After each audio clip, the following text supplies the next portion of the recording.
Ngayon naman mga Mars, gagawa tayo ng binasaang daramat. Yan yung tawag ng mga taga-Pangasinan. Una, ilagay muna natin ang ating daraman sa ating lalagyan. Then, lagyan natin ng mainit na tubig para madali siyang maluto. Pagkatapos nating ilagay ang mainit na tubig, haluin natin. Then, lagyan natin ng isang 1/4 na asukal, tsaka natin haluin ulit. Pag nahalo na natin lahat ng asukal sa ating daraman, iwanan po muna natin. Then, isulod na po natin ang ating buko. Palikat-katin na po natin para mailagay na po natin sa ating daraman.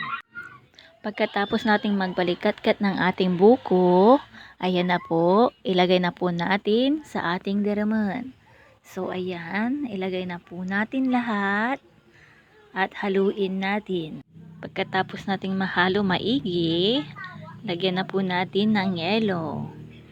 Then, pag malamig na, pwede na po natin kainin ang ating daraman na binasaan. So, tara, tikman na natin ang ating daraman na binasaan.